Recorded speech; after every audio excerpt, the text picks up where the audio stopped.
Eukaryotic और prokaryotic की similarities जो हैं उसको हमने पॉइंट वाइज करना है। जरा देखिएगा, मैं इसमें कुछ चीजें लिखता हूं, जैसे बोथ कंटेन सेल वॉल। कल हमने पढ़ा दोनों की सेल वॉल होती है, यूकैरियोटिक के अंदर भी और प्रोकैरियोटिक के अंदर भी। जब हम बेटा यूकैरियोटिक सेल की बात करते हैं तो आपको पता है either the cell wall is made up of cellulose और it is made up of chitin. अगर आप फंजाई की बात करें तो वो काइटिन की है, अगर आप प्लांट सेल वॉल की बात करें तो वो सेलुलोज की है। और कल हमने बात की कि जो बैक्टीरिया है उसकी जो सेल वॉल है it is made up of murein, जिसको हम पेप्टिडोग्लाइकन का नाम दे देते हैं। तो इसका मतलब है कि दोनों के अंदर सेल वॉल मौजूद होगी। दूसरा पॉइंट, दोनों सेल्स के अंदर both contain cell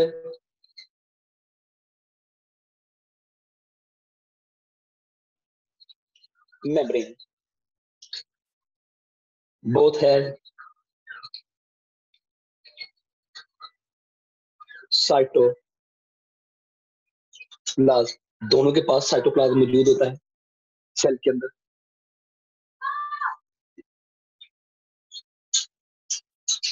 both contain nucleic acid, दोनों के सेल्स के अंदर न्यूक्लिक एसिड होता है। कल मैंने आपको डिफरेंशिएट नहीं बताया कि जो साइटोप्लाज्म जो इसका प्रोकैरियोटिक का डीएनए होता है वो सबमर्ज डायरेक्टली इनटू साइटोप्लाज्म, लेकिन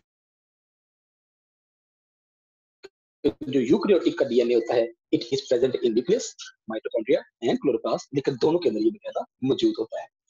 उसके बाद एक और भी है, both contain ribosomes, non membranous organelle है, सेलुलर ऑर्गेनेले है, ये दोनों के अंदर मौजूद होगा। तो हम कह सकते हैं कि ये जो 5 फीचर्स हैं ये ऐसे फीचर हैं जो कि इन दोनों सेल्स के अंदर यानी यूकैरियोटिक के अंदर भी और प्रोकैरियोटिक के अंदर भी पाया जाता है।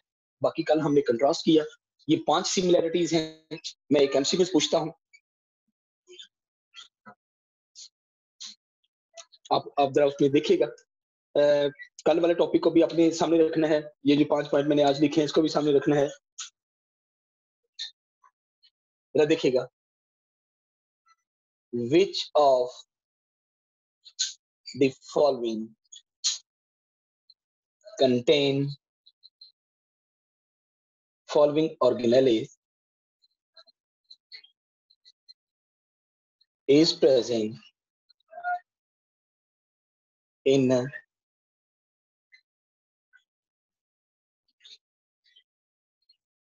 prokaryotic as well as eukaryotic cell.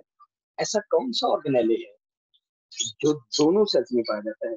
आपके पास ऑप्शंस हैं, नंबर 1 सेंट्रियोल,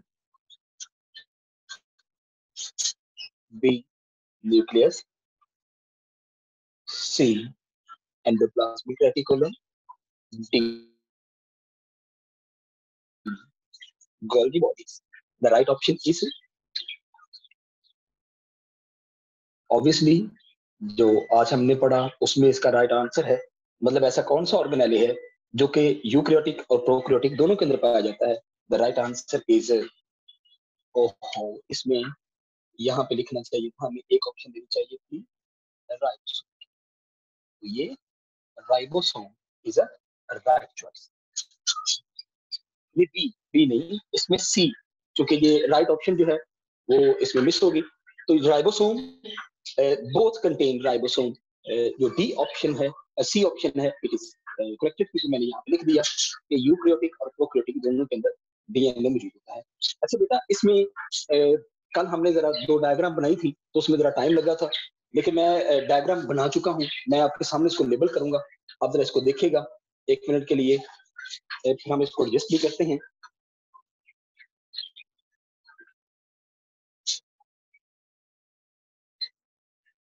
ये मैंने आपके सामने ये कैमरा किया है, इसमें ये जो डायग्राम है, मुझे पहले बताएं वीडियो नजर आ रही है आपको, क्लियर है?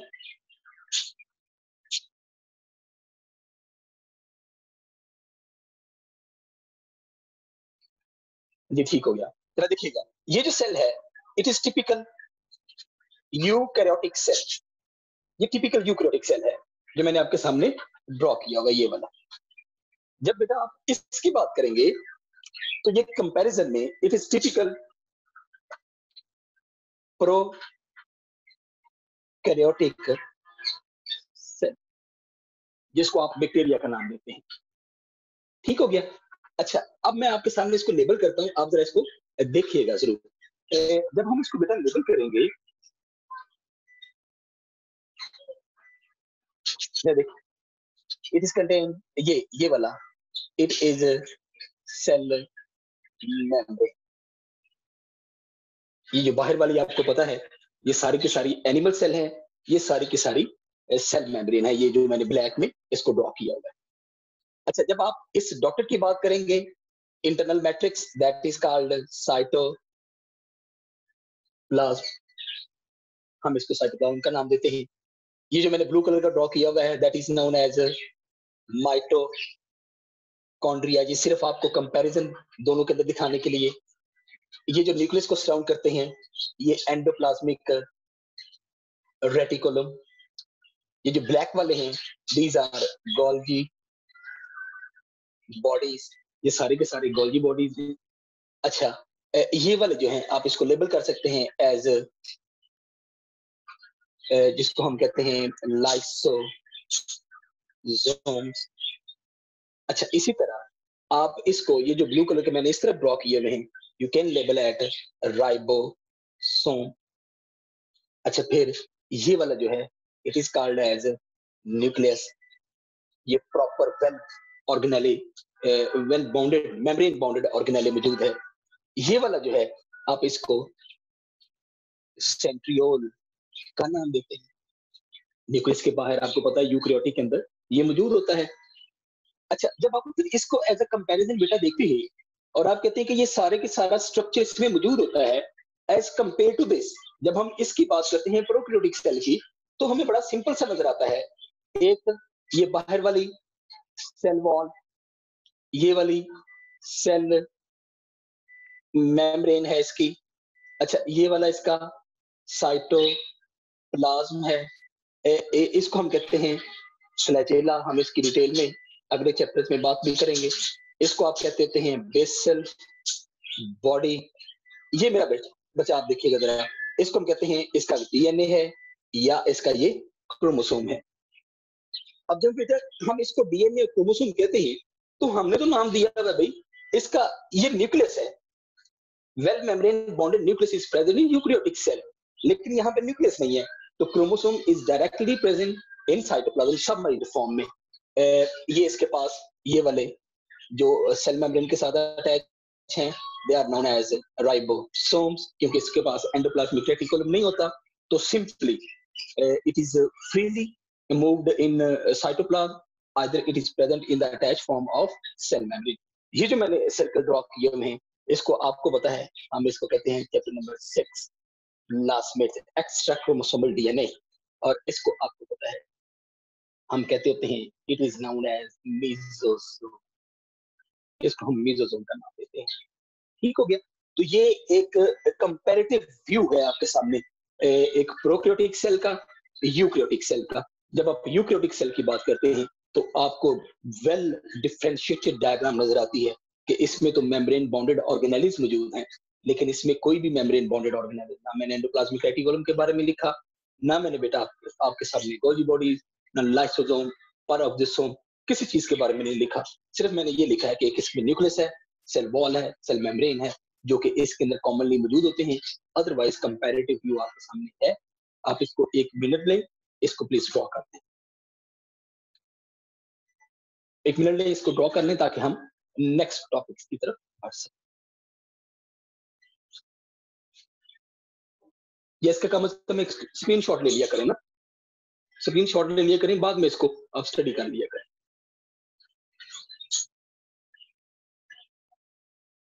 ओके जी, हम टॉपिक की तरफ बढ़े।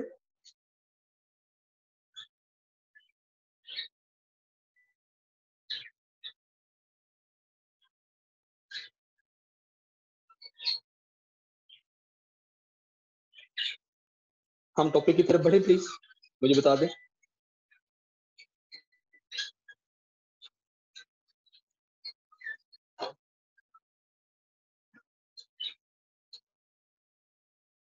चलिए,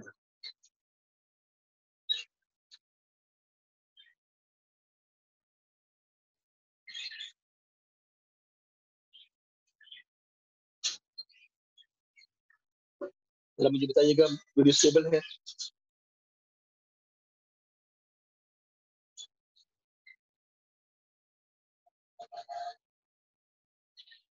ये मैं डायग्राम आपको मुजम्मल साहब से कहूंगा कि वो आपको ग्रुप में फॉरवर्ड कर दे ताकि आप वहां पे विद सर्विसेज को देखें।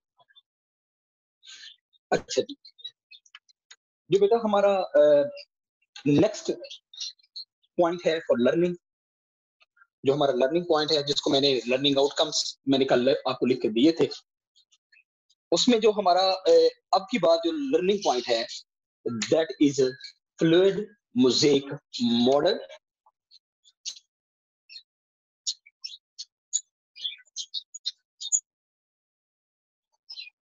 Fluid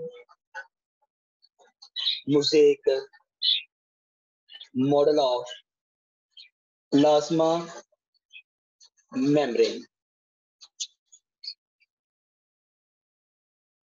fluid mosaic model of plasma membrane. ये जो मतलब प्लाज्मा मेम्ब्रेन का मॉडल है, पहले तो हम देखेंगे ये प्लाज्मा मेम्ब्रेन होती क्या है। जरा देखना पुत्र, plasma membrane is outermost in animal cells। ये एनिमल सेल्स की सबसे बाहर वाली लेयर होती है, लेकिन it is inner to cell wall in plant, fungi and bacteria. लेकिन ये बैक्टीरिया के अंदर, ये प्लांट्स के अंदर, ये फंजाई के अंदर सेल वॉल के अंदर मौजूद होती है। अच्छा, जब हम बेटा बात करते हैं इसकी केमिकल कंपोजिशन की, तो मेरा बच्चा आपको पता है it is mainly composed of lipids. कितने परसेंट होते हैं? 20 to 40%।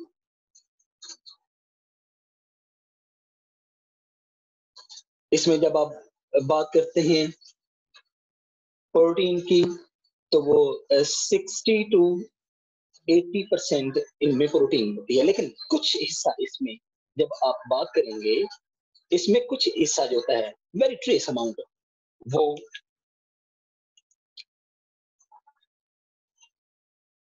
Glyco lipids and glyco proteins होती हैं।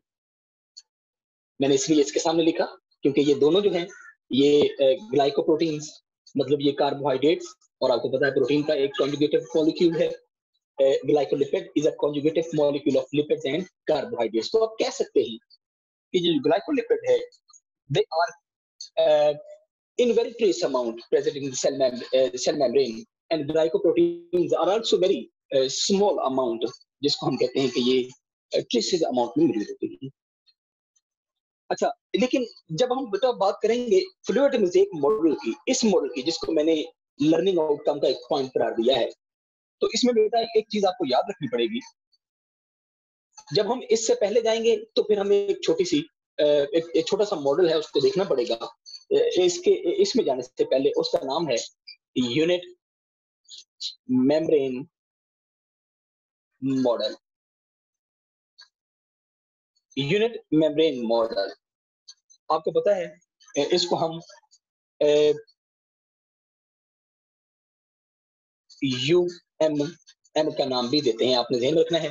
बाज़-औक़ात ये लिटरेचर में ये वर्ड हमें मिलता है UMM, तो इसका मतलब होता है कि unit membrane model of the plasma membrane है। ये मतलब प्रेजेंट किया, it was presented by a scientist that is known as Robertson Robertson in 1959। 1959 में एक साइंटिस्ट आया रॉबर्टसन, उसने इसका एक मॉडल प्रेजेंट किया जिसको हम यूनिट मेम्ब्रेन मॉडल कहते हैं, और उसके मुताबिक जरा देखिएगा। मैं इसको आपने इसको डिफाइन किया हुआ चैप्टर नंबर 4 फर्स्ट ईयर में, लिपिड बाइलेयर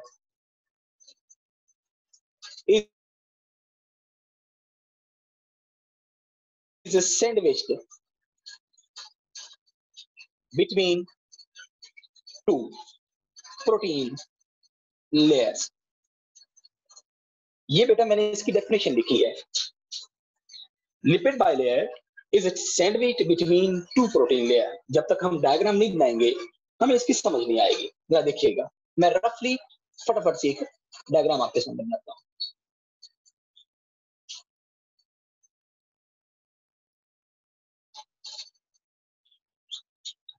ये मैं आपके सामने यूनिट मेम्ब्रेन मॉडल बना रहा हूं, आप इसको फौरन से भी ट्राई करें। Lipid bilayer is sandwich between two protein layer.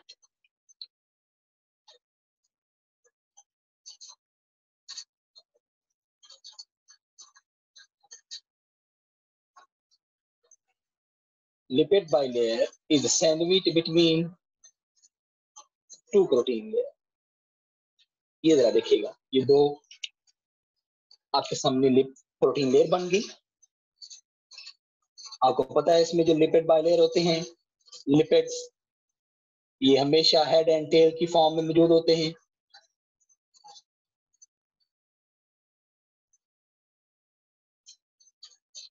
ये में लिपिड बाइलेयर दो लेयर्स की फॉर्म में है।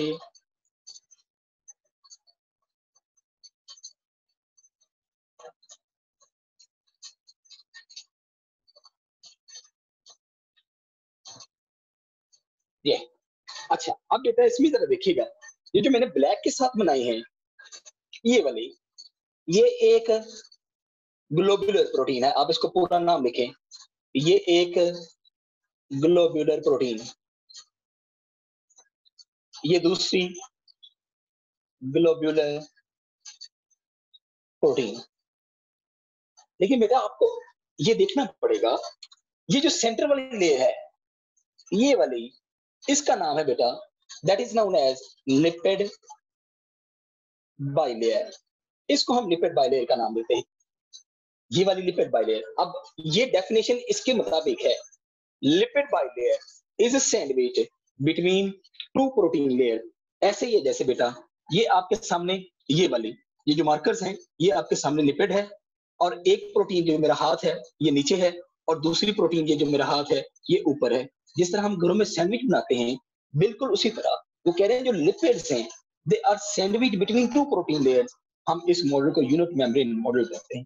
अच्छा, इसमें एक चीज आपने देखी है, जरा मैं चीज लिख रहा हूं, आपने इसको नोट करना है। तो देखिएगा इसमें ये वाला जो पेरिफेरल पार्ट है, पेरिफेरल पार्ट ये वाला और ये वाला, दोनों जो पेरिफेरल पार्ट है दैट इज हाइड्रोफिलिक। ये हाइड्रोफिलिक होते हैं। कैसे हाइड्रोफिलिक हो गए? बिकॉज इसके पास एक तो क्या चीज मौजूद है, ग्लोबुलर प्रोटीन, ये वाली ग्लोबुलर प्रोटीन, प्लस इसके पास एक है पोलर हेड्स। किसके? ये जरा देखिएगा, आपने मेरा बेटा फॉस्फोलिपिड्स पढ़ा हुआ है चैप्टर नंबर 2 फर्स्ट ईयर, उसमें आपने ये पढ़ा हुआ है, ये पोलर हेड होते हैं, ये नॉन पोलर टेल्स होती हैं ये वाली फॉस्फोलिपिड्स की। तो ये जो पोलर हेड है और ग्लोबुलर प्रोटीन है, they are hydrophilic in nature and they form peripheral part of unit membrane model. लेकिन बच्चा जब आप इसको देखेंगे, सेंट्रल पोर्शन जो सेंट्रल पार्ट है दैट इज हाइड्रो, क्या होगी, हाइड्रोफोबिक। ये तो हाइड्रोफोबिक होती है, क्यों भाई, क्योंकि it is composed of non polar tails of phospholipids. ये तो फॉस्फोलिपिड्स की टेल्स मौजूद होती हैं, ये वाले, जिसको मैंने ये नाम दिया, क्योंकि ये नॉन पोलर इन नेचर है, तो ये मतलब हाइड्रोफोबिक होती है, तो ये सेंट्रल पार्ट है। बहुत दफा ये एमसीक्यू आ चुका है। In unit membrane model the central portion of the plasma membrane is hydrophobic, hydrophilic, non polar या पोलर। तो आपने मेरा उत्तर सेंट्रल पार्ट जो है वो हाइड्रोफोबिक इन नेचर है, तो आपने इसको ध्यान में रखना। मैं फिर रिपीट कर रहा हूँ, unit membrane model was presented by the Robertson in 1959. According to this, lipid bilayer is a sandwich between two protein layers of globular in structure. इसमें मैंने आपको सामने ये डायग्राम ड्रॉ की, ग्लोबुलर प्रोटीन्स की दोनों लेयर होती हैं, लिपिड बाइलेयर इसमें सैंडविच होती है। मैंने आपको बताया बेटा कि पेरिफेरल पार्ट जिसका प्लाज्मा मेम्ब्रेन का है, according to this unit membrane model, इसका जो पेरिफेरल पार्ट होता है वो हाइड्रोफिलिक होता है, इसमें ग्लोबुलर प्रोटीन और पोलर हेड ऑफ फॉस्फोलिपिड्स आते हैं। जो सेंट्रल पार्ट होता है ये हाइड्रोफोबिक होता है, नॉन पोलर टेल्स इसमें होती हैं, और ये non polar tails of phospholipids इसमें मौजूद होती हैं। तो that was the structure of unit membrane model. बजाय इसके कि हम जब उसमें जाते फ्लूइड मोज़ेक मॉडल में, तो हमें इसको देखना पड़ना था। क्लियर है? अगर कोई इसमें क्वेश्चन नहीं है तो मुझे बताएं, ताकि हम आगे फ्लूइड मोज़ेक मॉडल की तरफ चलें।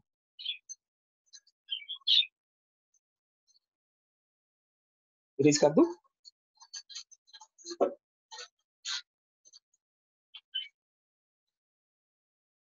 Should I raise it please? Confirm कीजिएगा।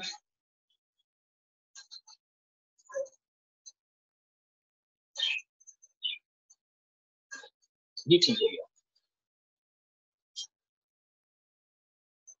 चलिए अब हम करते हैं फ्लूइड मोज़ेक मॉडल। मैं इसको डिफाइन करने लगा हूं। Again chapter number 4 first year. According to this,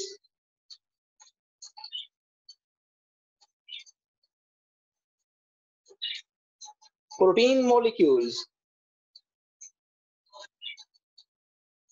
are embedded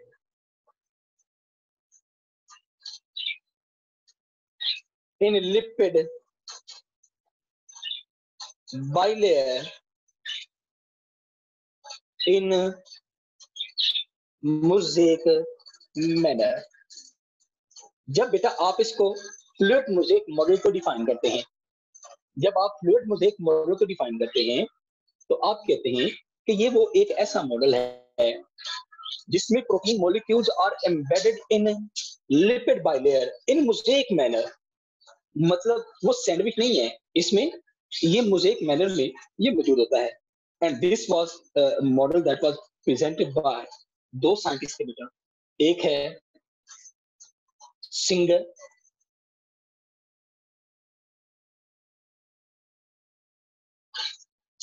and Nicolson in 1972। और ये वाला जो मॉडल है दैट वाज मोस्टली, जिसको हम कहते हैं, ये वो मॉडल था जिसको साइंटिस्ट एक्सेप्ट करते हैं। That was mostly accepted model. वो जो यूनिट मेम्ब्रेन मॉडल है वो रिजेक्ट हो गया। अब मैं आपके सामने एक डायग्राम बनाता हूं, आप जरा इसको देखिएगा ताकि हम इस डेफिनेशन को समझ सकें, फिर हम इसको देखेंगे। बड़ी सिंपल सी डायग्राम बेटा, कोई कॉम्प्लिकेटेड इसमें चीज नहीं मैंने बनाई और ना मैं बनाऊंगा, क्योंकि एक तो वक्त की कमी होती है, दूसरी आप लोगों को सिर्फ समझना होता है इसमें, और कुछ भी नहीं है। बड़ी सिंपल सी डायग्राम, आप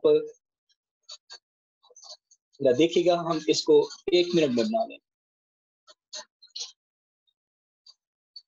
ये मैंने लिपिड बाइलेयर ड्रॉ की।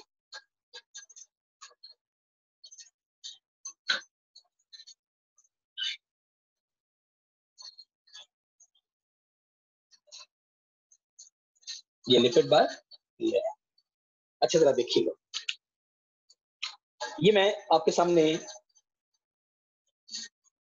एक प्रोटीन लेयर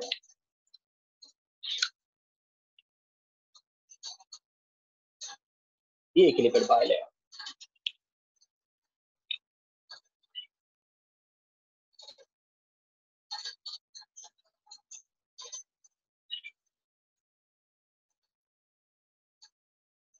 ये एक दूसरी प्रोटीन लेयर,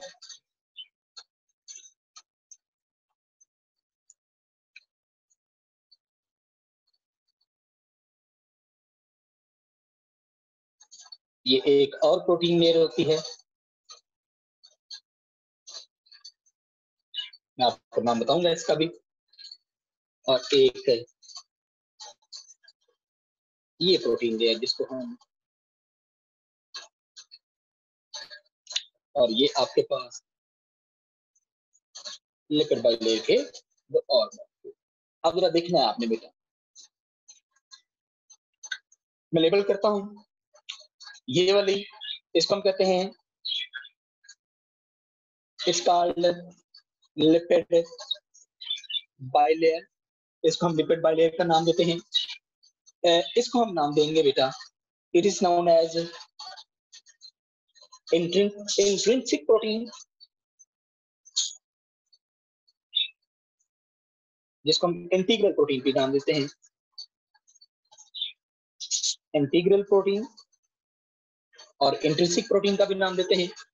इसको हम कहते हैं बेटा, that is known as carrier protein, इसको हम कैरियर प्रोटीन का नाम देते हैं। ये जो बेटा प्रोटीन होती है, इसको हम नाम देते हैं चैनल प्रोटीन का। और ये वाली जो प्रोटीन होती है, इसको मैं बाहर नाम देता हूं, that is known as peripheral protein. इसको हम पेरिफेरल प्रोटीन का नाम देते हैं। फिर वही बात, आपने मॉडल को देखा, मैंने आपके सामने इसको ड्रॉ किया, मैंने आपको बताया कि इसमें प्रोटीन मॉलिक्यूल आर एम्बेडेड है। ये देख लें, या तो वो पार्शली एम्बेडेड है जिसको हम पेरिफेरल प्रोटीन कह रहे हैं, या वो फुली एम्बेडेड है जिसको हमने इंटीग्रल प्रोटीन कहा। अब इंटीग्रल प्रोटीन या तो सिंपल हो सकती है जैसे ये है, या वो कैरियर प्रोटीन हो सकती है, या वो चैनल प्रोटीन हो सकती है। अच्छा, अब इसके ऊपर अगर आप देखिएगा,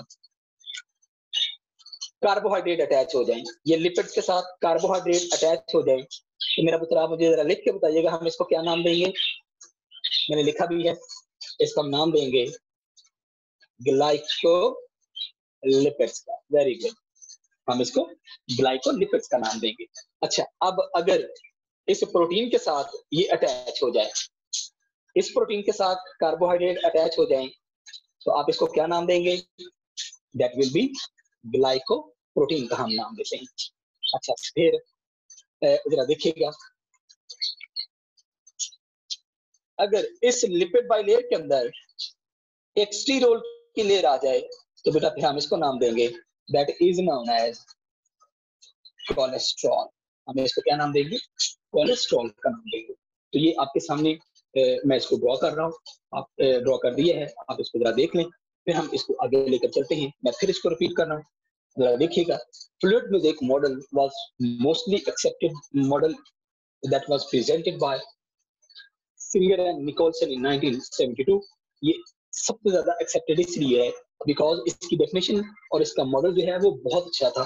protein molecules are embedded in lipid bilayer in mosaic manner. Technically देखेंगे, मैं जैसे जैसे आपको आगे लेकर चलूंगा इस टॉपिक में, ये समझ आती जाएगी। टेक्निकलिटी के लिहाज से अगर आप देखें तो ये जो प्रोटीन मॉलिक्यूल्स हैं, दे आर एम्बेडेड पार्शियली, जिसको हमने पेरिफेरल प्रोटीन कहा, फुली जिसको हमने इंटीग्रल प्रोटीन कहा। ये चैनल प्रोटीन है, ये कैरियर प्रोटीन है। तो हम बेसिकली ये बताते हैं कि ये प्रोटीन्स होती हैं, दे आर एम्बेडेड। लेकिन मैंने मुझे आपसे ये कहा कि अगर लिपिड्स के साथ, फॉस्फोलिपिड्स के साथ ये कार्बोहाइड्रेट अटैच हो जाएं, they will be form glycolipid as a trace molecule. अगर ये कार्बोहाइड्रेट प्रोटीन के साथ एम्बेडेड हैं, they will be form glycoproteins a trace molecule. फिर हमने मैंने आपको बताया कि एनिमल सेल के अंदर, ये एनिमल सेल के अंदर है, एनिमल सेल के अंदर, एनिमल सेल मेम्ब्रेन के अंदर एक फॉस्फोलिपिड के दरमियान एक स्टीरोल का मॉलिक्यूल होता है जिसको हम कोलेस्ट्रॉल का नाम देते हैं। लेकिन ये cholesterol is absent in, it is absent in plant cell membrane। ये प्लांट सेल मेम्ब्रेन के अंदर एब्सेंट होता है, ये आपने ज़हन में रखना है। ठीक हो गया। हाँ, मैं आगे इसको बताता हूँ आपको, आप बेफिक्र रहिए। ये जो 2 प्रोटीन्स हैं, चैनल प्रोटीन और कैरियर प्रोटीन्स, मैं आपको बता देता हूँ इसको। पहले मुझे बताएं, इसको मैं रेज़ करूँ? ठीक है जी, हम फंक्शंस की बात करते हैं। चलें आप करने पे।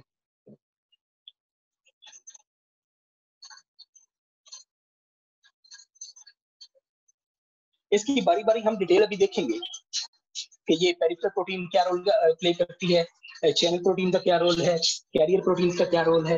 एक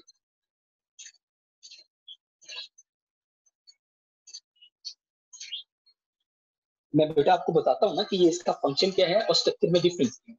ये भी जब हम इसको रेज़ करेंगे तो मैं आपको वही बताऊँगा।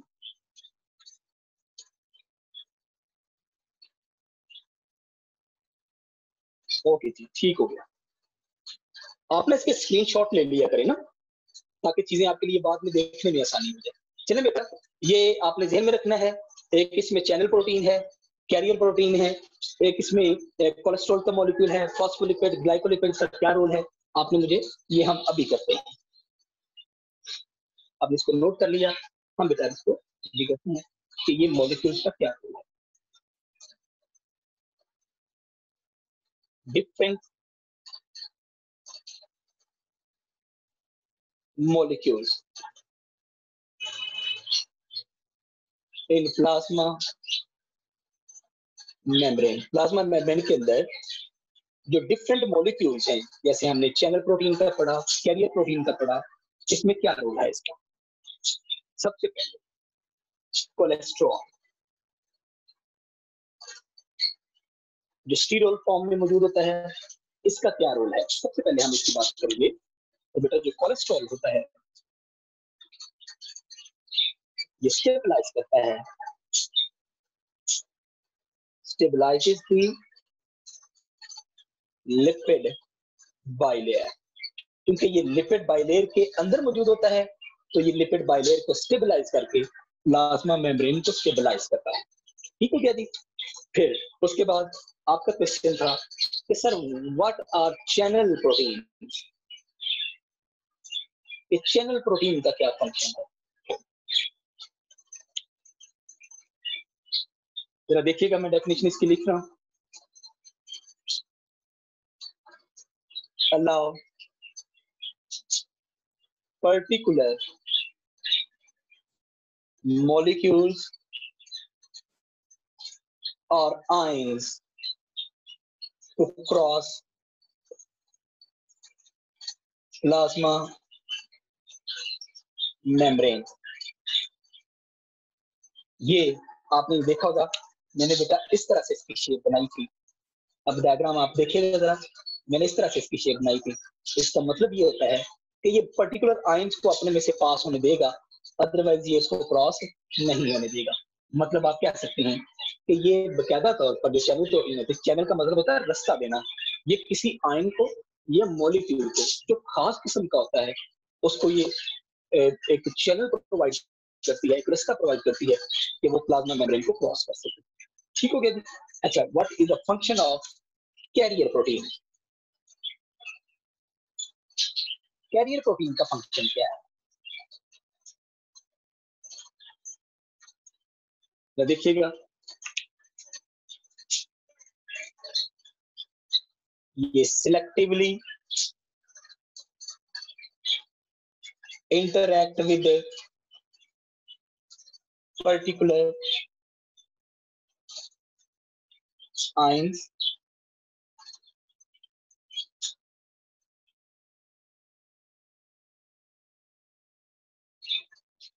to cross plasma membrane. बड़ा माइन्यूट सा लेकिन बहुत बड़ा फर्क है, आपने बेटा ध्यान रखना है।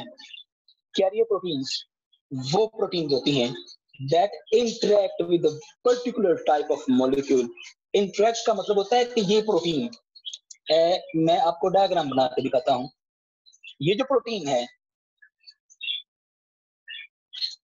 ये प्रोटीन पर्टिकुलर किसी भी आयन के साथ इंटरेक्ट करती हैं। ये इंटरेक्ट करते हुए उसको एक सेफ पैसेज प्रोवाइड करती हैं। क्या मतलब? बेटा आपको याद होगा जब हमने चैप्टर नंबर 17 कोऑर्डिनेशन वाला सेकंड ईयर में पढ़ा था, उसमें आपने ये पढ़ा था कि एक होता है एक्टिंग मेम्ब्रेन पोटेंशियल, एक होता है रेस्टिंग मेम्ब्रेन पोटेंशियल। जब एक दफा नर्व इम्पल्स ट्रांसमिट हो जाती है, चार्जेस रिवर्स होते हैं, उसके बाद एक सोडियम पोटेशियम पंप होता है जो एक्टिव होता है, वो 2 के मुकाबले में 3 पोटेशियम आयन को अंदर और बाहर की तरफ मूव करता है। वो जो सोडियम आयन के साथ लगा हुआ, इधर देखिएगा, आपने डायग्राम आपको याद आ गई होगी, ये 2 सोडियम आयन को ऐसे अपने साथ बाइंड करता है, इंटरेक्ट करता है, और 3 पोटेशियम आयन को अपने साथ इंटरेक्ट करता है। अब इसने इंटरेक्ट किया, इसने अपने साथ इसको बाइंड किया, वो जो पंप है that is carrier protein. The pump of that neuron membrane, जो न्यूरॉन की मेम्ब्रेन के ऊपर सोडियम पोटेशियम की ट्रांसपोर्टेशन करते हैं, they are carrier protein, because वो किसी भी आयंस के साथ इंटरेक्ट करते हैं। लेकिन चैनल प्रोटीन बेटा इंटरेक्ट नहीं करती, they provide a safe passage to cross the plasma membrane. Carrier protein, they interact with particular type of molecules or ions to cross the plasma membrane. दोनों plasma membrane को cross करने के लिए होती हैं, लेकिन ये इंटरेक्शन नहीं, दे प्रोवाइड द पैसेज, ये बकायदा तौर पर इंटरेक्शन करती हैं, उसके साथ इंटरेक्ट करके ये उसको अंदर और बाहर की तरफ मूव करने देती हैं। हम इसको कहते हैं ये कैरियर प्रोटीन है, और उसको हम कहते हैं कि वो चैनल प्रोटीन है। क्लियर होगी बात? ठीक हो गया? अच्छा, फिर इसके बाद एक और है जिसको हम कहते हैं ग्लाइकोलिपिड्स। ग्लाइकोलिपिड्स प्लस ग्लाइकोप्रोटीन्स के मॉलिक्यूल्स हमने देखे थे।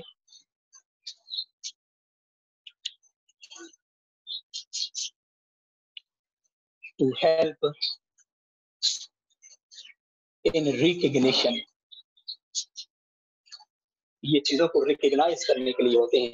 फॉर एग्जाम्पल बेटा आपने चैप्टर नंबर 5 आपने पढ़ा था HIV। वो जो HIV होता है वो अपने होस्ट के साथ अटैच होता है, तो पुत्र वो होस्ट के साथ अटैच कैसे होगा? There is a particular sequence of glycolipids and glycoproteins over the plasma membrane, वो उस सीक्वेंस को रीड करके CD4 के साथ अटैच होता है।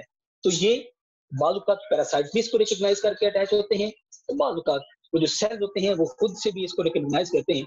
लेकिन एक चीज आपने याद रखनी है, glycolipids and glycoproteins they are helpful in transmitting of nerve impulse, ये नर्व इंपल्स को भी ट्रांसमिट करने के लिए बड़े हेल्पफुल होते हैं। तो ये मॉलिक्यूलर स्ट्रक्चर है ऑफ फ्लूइड मोज़ेक मॉडल। इसमें कोई क्वेश्चन है तो फटाफट लिखिए ताकि हम आगे चलें।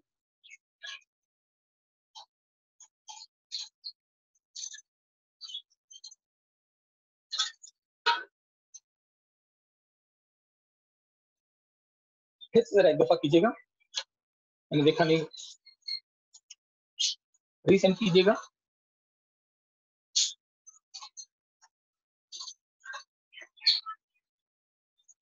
जब बेटा आप एप्लीकेशन की बात करते हैं, जरा सुनिएगा, एक क्वेश्चन आया है कि सर इन दोनों मॉडल्स की एप्लीकेशन के बारे में भी बता दीजिएगा।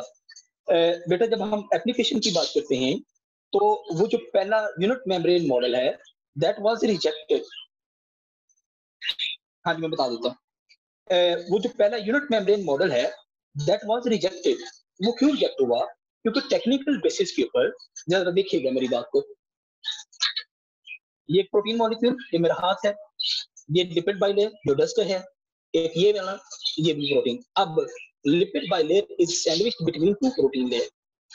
लेकिन पुत्र जब आप किसी चीज को क्रॉस करेंगे, लाइक किसी चीज में क्रॉस होना है प्लाज्मा मेम्ब्रेन के, अब अगर वो लिपिड सोल्युबल है तो वो प्रोटीन के अंदर तो सोल्युबल नहीं है, अब वो इस प्रोटीन में से गुजरेगी तो लिपिड में से गुजरेगी, तो फिर वो प्लाज्मा मेम्ब्रेन को क्रॉस करेगी। अच्छा, फिर या अगर वो प्रोटीन सोल्युबल है या प्रोटीन के लिए वो बड़े आराम से गुजर सकती है, तो अंदर तो इसके वो लिपिड बाइलेयर है, तो इसका मतलब वो उसको भी क्रॉस नहीं कर सकती। तो वो जो मॉडल है दैट वाज रिजेक्टेड सिंपली क्योंकि उसमें से जब भी आप बात करेंगे ट्रांसपोर्टेशन मुमकिन नहीं है, फिजिबल नहीं है वो model, that was not applicable technically. लेकिन जब आप फ्लूइड मोज़ेक मॉडल की बात करते हैं तो बेटा इसमें मैं आगे चलकर आपको बताऊंगा ट्रांसपोर्टेशन के लिहाज से, जब वो ट्रांसपोर्ट इजीली हो जाती है that was applicable in all the way, इसलिए हम कहते हैं this model was fully accepted model. ठीक हो गया जी। एक क्वेश्चन अभी आया है कि सर क्या जो चैनल प्रोटीन की एग्जांपल भी बता दें। तो फिर एक चीज आपने अपने जहन में रख लेनी है कि आपने चैप्टर नंबर 23 में पढ़ा हुआ है कि एक होती है हाइपर कोलेस्ट्रोलिमिया डिसीज, उसमें आप जीन थेरेपी की बात करते हैं तो वो जो पर्टिकुलर जीन होते हैं they are inserted into the cell membrane by the particular channel protein, क्योंकि उसमें होता क्या है हम आपने ये पढ़ा होगा कि बल्कि एक चैप्टर 23 के अंदर आपने ये भी पढ़ा होगा कि इलेक्ट्रोफोरेसिस की एक टेक्निक होती है जिसमें आप कैल्शियम क्लोराइड के साथ सेल को ट्रीट करते हैं, सुराख सेल मेम्ब्रेन के अंदर हो जाते हैं जिसमें से जीन्स पास होते हैं। तो वो जो सुराख होते हैं बेटा, they are the channel proteins that provide a way to the gene to enter into the cell.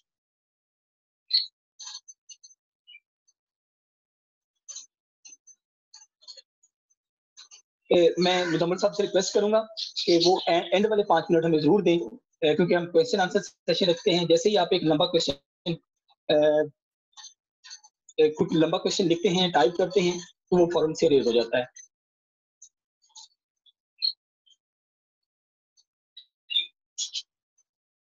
अच्छा चलिए हम आगे बढ़ते हैं। एक छोटा सा एमसीक्यू क्वेश्चन अगर आपसे पूछूं तो आप जरा उसको देख लीजिएगा।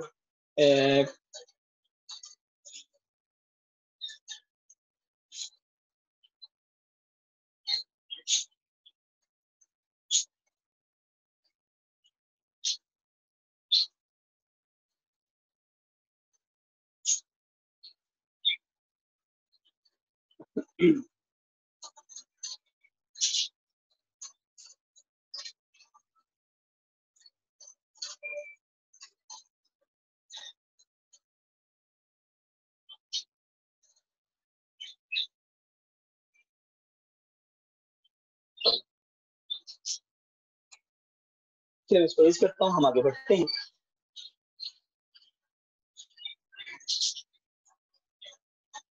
मैं इसको दोबारा मैं रिकनेक्ट करता हूँ बेटा।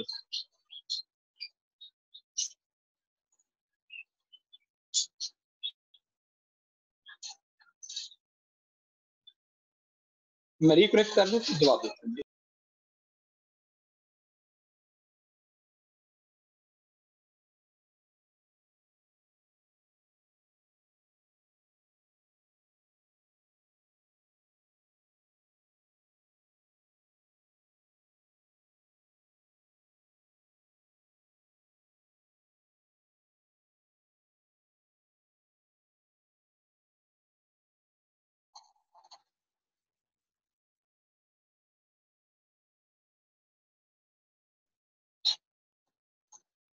अब मेरा ख्याल है आवाज का इशू नहीं होगा क्योंकि मैंने इसको रिकनेक्ट किया।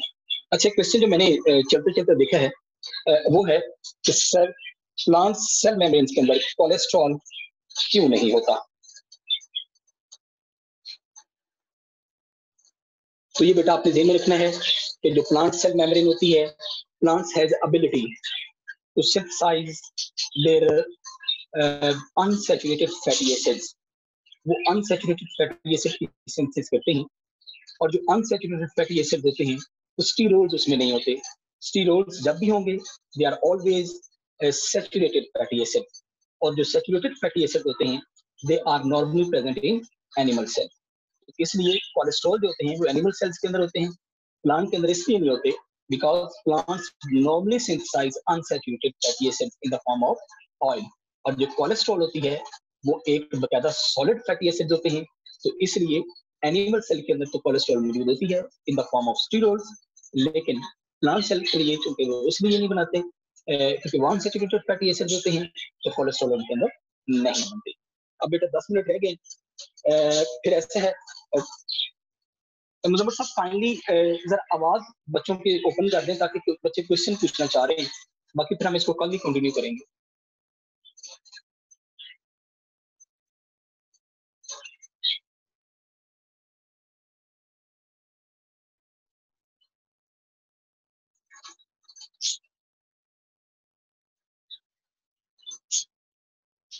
सर फाइनली मुजम्मल साहब आवाज आ रही? जी, ऐसा ही है ये कि unsaturated fatty acid are present in plant cell. Simple आपने ये पॉइंट याद रखना है कि जब भी आप अनसैचुरेशन की बात करेंगे, oils are always obtained from plants, तो ऑयल अनसैचुरेटेड फैटी एसिड होते हैं। जी, मैं आपको बता देता हूँ। जब भी आप बेटा चैनल प्रोटीन की बात करते हैं, तो उसमें हमेशा तौर पे आपको मैंने एग्जांपल की बात की है उसमें। जब आप जीन थेरेपी करते हैं तो उसका एक मेथड है इलेक्ट्रोपोरेसिस, चैप्टर नंबर 23 में। उसमें आपने एक टेक्निकल पॉइंट पढ़ा है कि genes are inserted into the cell. अच्छा बेटा, अब सेल के अंदर तो प्लाज्मा मेम्ब्रेन के अंदर जाएगा तो सेल के अंदर जाएगा ना। अब प्लाज्मा मेम्ब्रेन से पास कैसे करेगा? तो हम क्या करते हैं, कैल्शियम क्लोराइड का सॉल्यूशन बना के सेल को उसके अंदर रखते हैं, जीन्स को भी उसके अंदर रख देते हैं, और फिर हम 12 वोल्ट का करंट देते हैं, जिससे वो जो प्लाज्मा मेम्ब्रेन है उसमें जो प्रोटीन होती हैं वो ऐसे ओपन हो जाती हैं। जैसे ही ओपन होंगी, गेटवेज खुल जाएंगे और वो चैनल प्रोटीन उसमें रिलीज हो जाएगी। इसकी दूसरी एग्जांपल ये है, आपने मेरा पुत्र पढ़ा हुआ है मसल के, मसल के अंदर जो कैल्शियम होती है दे आर रिलीज। जैसे कैल्शियम रिलीज होती है तो वो बाइंड कर जाते हैं actin filament with cross bridges के साथ। अच्छा, अब वो जो बेटा एंडोप्लाज्मिक यानी सार्कोप्लाज्मिक रेटिकुलम इन मसल सेल है, वो कैल्शियम आयन को कैसे रिलीज करेंगे? उनके लिए भी चैनल प्रोटीन होती है। ठीक हो गया। तो चैनल प्रोटीन एक तो प्लाज्मा मेम्ब्रेन के अंदर मैंने, सॉरी, मसल मेम्ब्रेन के अंदर मैंने आपको बताया, यानी सार्कोप्लाज्मा के अंदर, और एक मैंने आपको बताया कि वो जीन इंसर्टन का काम है, जिसको हम जीन थेरेपी के लिए इलेक्ट्रोपोरेसिस का प्रोसेस, चैप्टर नंबर 23 में आपने पढ़ा होगा। मुजम्मिल साहब, मेरी आवाज आपको आ रही है? काइंडली तो आप जरा बच्चों को अनम्यूट करें, मैं बच्चों से क्वेश्चन ले रहा हूँ। जी ठीक हो गया। डॉक्टर आमना, मैंने आपको ये बताया कि जो ग्लाइकोप्रोटीन और ग्लाइकोलिपिड होते हैं, ये रैंडमली मौजूद नहीं होते, इनका एक बकायदा पैटर्न मौजूद होता है। वो जो पैटर्न होता है वो बेटा एक सीक्वेंस होता है। आप कहते हैं ना, CD4 receptors are present over the host cell, जिसको HIV रिकॉग्नाइज करता है। अब बेटा वो जो CD4 रिसेप्टर्स हैं, दे आर रिसेप्टर्स किस चीज के बने होंगे? वो प्रोटीन, लिपिड्स, ग्लाइकोप्रोटीन और ग्लाइकोलिपिड्स का सीक्वेंस होता है, जिसको HIV रिकॉग्नाइज करता है। ठीक हो गया। तो सेल इसको रिकॉग्नाइज करेगा, और जो वायरस है वो उसको रिकॉग्नाइज करेगा, रिकॉग्निशन के बाद वो उसके ऊपर अटैक करता है। तो ये पर्टिकुलर पैटर्न देता है। दूसरा, जो ग्लाइकोलिपिड्स और ग्लाइकोप्रोटीन होते हैं, they are involved in nerve transmission. ये भी हमने चैप्टर नंबर 17 में पढ़ा। मुझे लग रहा है मुजम्मिल साहब आवाज नहीं सुन रहे।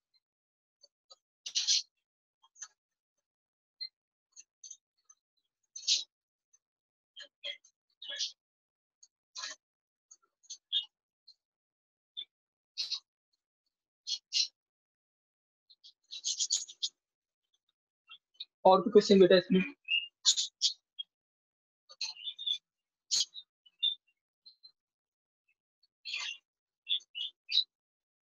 कौन से वाला बेटा?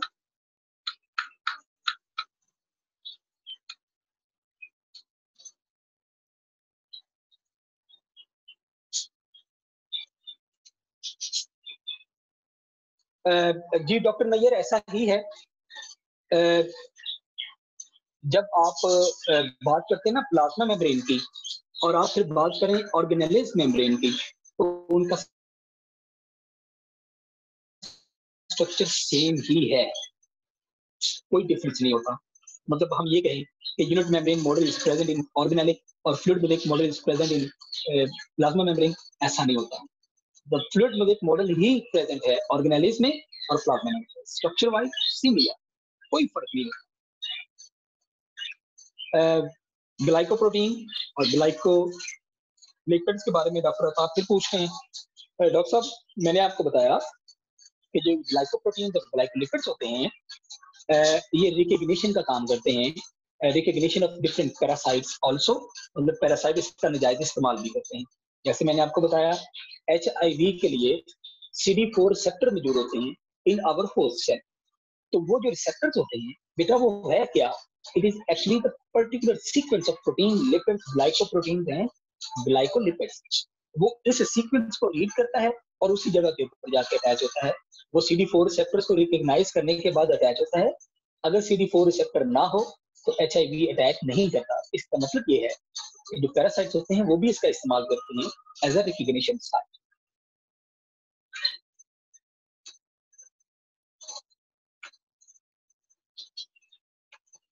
और भी क्वेश्चन इसमें?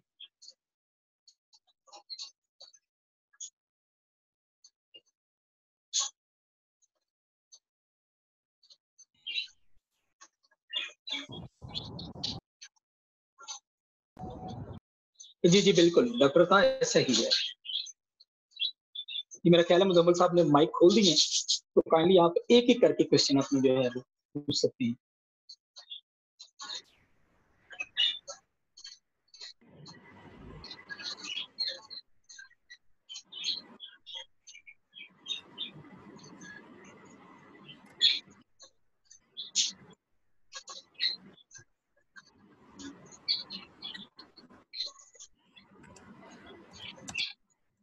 जी बेटा वो क्वेश्चन इसमें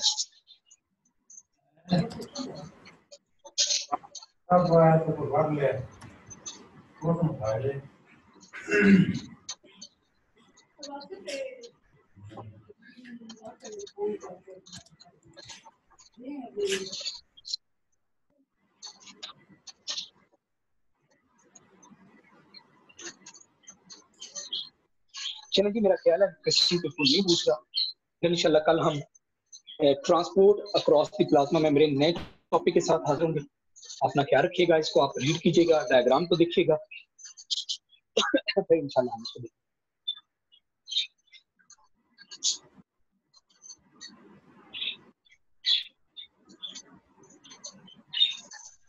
Okay.